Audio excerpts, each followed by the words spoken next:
अगर पूजा से सब ठीक हो जाता तो दुनिया में कोई दुखी नहीं होता।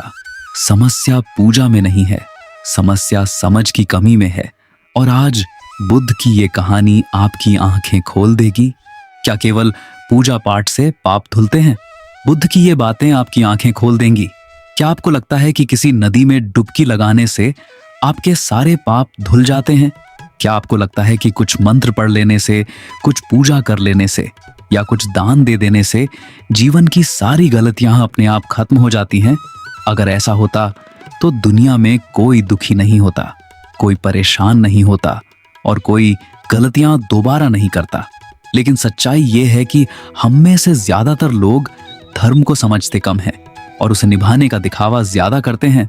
हम सोचते हैं कि अगर बाहर की रस्में पूरी कर ली तो अंदर का हिसाब भी साफ हो जाएगा। लेकिन क्या सच में ऐसा होता है? आज की यह कहानी 3 घटनाओं पर आधारित है। तीनों घटनाएं एक ही सच बताती हैं। धर्म दिखावे का विषय नहीं है, धर्म जिम्मेदारी है, धर्म बदलाव है और सबसे बड़ा धर्म है अपने अंदर झांकना। पहली घटना, पाप और नदी। एक दिन की बात है। एक ब्राह्मण सुबह सुबह किसी काम से जा रहा था। उसका मन अपने विचारों में उलझा हुआ था। चलते चलते अचानक उसका पैर एक छोटे से मेंढक पर पड़ गया। मेंढक वहीं मर गया। जैसे ही ब्राह्मण को यह एहसास हुआ, वह घबरा गया। उसके मन में तुरंत एक विचार आया, मुझसे पाप हो गया। उसका डर बढ़ने लगा। उसे लगा कि यह एक बड़ा अपराध है और इस पाप का फल उसे जरूर भुगतना पड़ेगा। डर के कारण वह तुरंत नदी की ओर भागा। नदी तक पहुंचकर वह जल्दी जल्दी पानी में उतरा। उसने बार बार डुबकियां लगानी शुरू कर दी। वह मंत्र पढ़ने लगा, प्रार्थना करने लगा। वह पूरी श्रद्धा से यह सब कर रहा था क्योंकि उसे विश्वास था कि नदी का पानी उसके पाप धो देगा। उसके आसपास कुछ लोग भी खड़े थे। वे भी यही मानते थे कि नदी में स्नान करने से मनुष्य शुद्ध हो जाता है। उसी समय वहां बुद्ध आए। उन्होंने ब्राह्मण को ध्यान से देखा और शांत स्वर में पूछा, तुम क्या कर रहे हो? ब्राह्मण ने हाथ जोड़कर कहा, मुझसे गलती से एक जीव की हत्या हो गई है। मैं अपने पाप धोने के लिए स्नान कर रहा हूं। बुद्ध कुछ क्षण चुप रहे। फिर उन्होंने एक बहुत सरल प्रश्न पूछा। उन्होंने कहा, अगर इस नदी के पानी में इतनी शक्ति है कि वह तुम्हारे पाप धो सकता है, तो क्या इस पानी में रहने वाले मछलियां, कछुए और अन्य जीव सबसे पहले पवित्र नहीं हो जाने चाहिए थे? ब्राह्मण चुप हो गया। उसने कभी इस तरह सोचा ही नहीं था। बुद्ध ने आगे कहा, पानी शरीर को साफ करता है, मन को नहीं। अगर तुम्हारे विचार वही हैं, अगर तुम्हारा व्यवहार वही है, अगर तुम्हारी समझ नहीं बदली, तो 1000 बार स्नान करने से भी कोई फर्क नहीं पड़ेगा। फिर उन्होंने कहा, सच्ची शुद्धि बाहर से नहीं आती। सच्ची शुद्धि तब आती है जब इंसान अपनी गलती को समझता है और उसे दोबारा न करने का निर्णय लेता है। ब्राह्मण की आंखें भर आईं। उसे पहली बार समझ आया कि वह पाप से नहीं, अपने डर से भाग रहा था। उस दिन उसने सिर्फ स्नान नहीं किया, उस दिन उसने सोचना शुरू किया। दूसरी घटना, चमत्कार का भ्रम। कुछ समय बाद एक गांव में लोग बुद्ध के शिष्यों के बारे में चर्चा कर रहे थे। उन्हें लगता था कि साधु संतों के पास कोई अलौकिक शक्ति होती है। गांव वालों ने उनकी परीक्षा लेने का फैसला किया। उन्होंने एक ऊंचे खंभे पर भिक्षा का कटोरा टांग दिया और कहा, अगर तुम लोग सच में साधक हो तो बिना खंभे को छुए इस कटोरे को नीचे उतार कर दिखाओ। बुद्ध के एक शिष्य ने अपनी योग शक्ति का प्रयोग किया। उसने ध्यान लगाया और थोड़ी देर बाद वह कटोरा धीरे धीरे नीचे आ गया। गांव वाले खुश हो गए। वे तालियां बजाने लगे। लोगों ने कहा, यही सच्चे संत हैं। कुछ लोगों ने उस शिष्य के पैर छूने शुरू कर दिए। उस शिष्य को भी लगा कि उसने कुछ महान कर दिया है। लेकिन जब यह बात बुद्ध तक पहुंची तो वे प्रसन्न नहीं हुए। उन्होंने उस शिष्य को बुलाया। शिष्य गर्व से उनके सामने खड़ा था, लेकिन बुद्ध का चेहरा गंभीर था। उन्होंने कहा, तुमने गलती की है।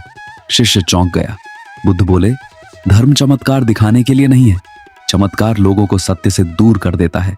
उन्होंने आगे कहा, जब लोग चमत्कार देखते हैं तो वे सोचने की क्षमता छोड़ देते हैं। वे समझने की कोशिश नहीं करते, वे केवल विश्वास करने लगते हैं। और जब लोग समझना छोड़ देते हैं तब धर्म अंधविश्वास बन जाता है।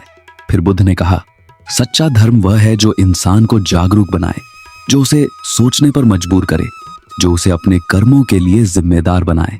अगर लोग तुम्हारी शक्ति से प्रभावित हो जाएं, लेकिन अपने जीवन को न बदलें, तो तुम्हारा चमत्कार बेकार है। शिष्य का सिर झुक गया। उसे समझ आ गया कि उसने लोगों को प्रभावित तो किया, लेकिन उन्हें जागरूक नहीं किया। तीसरी घटना, नदी के उस पार एक समय एक प्रसिद्ध तपस्वी थे, उर्वेला काश्यप। वे अपने यज्ञ, तप और अनुष्ठानों पर बहुत गर्व करते थे। उन्हें विश्वास था कि केवल विधि विधान से ही मुक्ति मिल सकती है। जब उनकी मुलाकात बुद्ध से हुई तो उन्होंने अपनी साधनाओं के बारे में बताया। बुद्ध ने शांत स्वर में उनसे पूछा, अगर तुम्हें नदी के उस पार जाना हो और तुम किनारे बैठकर केवल प्रार्थना करते रहो, तो क्या दूसरा किनारा तुम्हारे पास आ जाएगा? काश्यप ने कहा, नहीं। बुद्ध ने पूछा, तो फिर तुम्हें क्या करना होगा? उन्होंने उत्तर दिया, मुझे तैरना होगा या नाव का सहारा लेना होगा। बुद्ध मुस्कुराए। उन्होंने कहा, ठीक उसी तरह जीवन में भी मुक्ति केवल प्रार्थना से नहीं मिलती। जब तक तुम स्वयं प्रयास नहीं करोगे, जब तक तुम अपने अंदर परिवर्तन नहीं लाओगे, तब तक कोई अनुष्ठान तुम्हें पार नहीं लगा सकता। ये बात सीधे काश्यप के हृदय तक पहुंची। उन्हें पहली बार समझ आया कि धर्म कर्म है, केवल विधि नहीं। वास्तविक संदेश इन तीनों घटनाओं में एक ही शिक्षा छिपी है। धर्म का मतलब यह नहीं कि आप कितनी बार मंदिर जाते हैं। धर्म का मतलब यह नहीं कि आपने कितने व्रत रखे। धर्म का मतलब यह भी नहीं कि आपने कितने दान किए। धर्म का असली अर्थ है आप कैसे सोचते हैं, आप कैसे व्यवहार करते हैं, आप दूसरों के साथ कैसा व्यवहार करते हैं, और सबसे महत्वपूर्ण, आप अपनी गलतियों से क्या सीखते हैं। अगर कोई व्यक्ति रोज पूजा करता है लेकिन उसके व्यवहार में अहंकार है, तो उसकी पूजा अधूरी है। अगर कोई व्यक्ति नदी में स्नान करता है लेकिन उसके मन में द्वेष है, तो उसका स्नान बेकार है।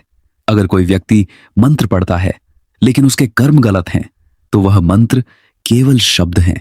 सच्चा धर्म अंदर से शुरू होता है। आज के समय की सच्चाई, आज भी लोग वही गलती कर रहे हैं। लोग मंदिर जाते हैं लेकिन घर आकर झूठ बोलते हैं।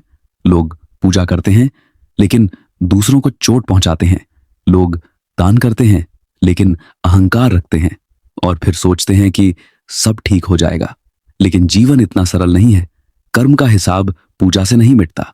कर्म का हिसाब केवल अच्छे कर्म से मिटता है। अगर आप सच में शांति चाहते हैं तो आपको अपने विचार बदलने होंगे, अपना व्यवहार बदलना होगा, अपनी आदतें बदलनी होंगी। अंतिम संदेश याद रखिए, नदी शरीर को साफ कर सकती है, मन को नहीं। चमत्कार आपको प्रभावित कर सकते हैं लेकिन आपको बदल नहीं सकते। प्रार्थना आपको दिशा दे सकती है लेकिन रास्ता आपको खुद चलना होगा। मुक्ति मांगने से नहीं मिलती, मुक्ति समझने से मिलती है।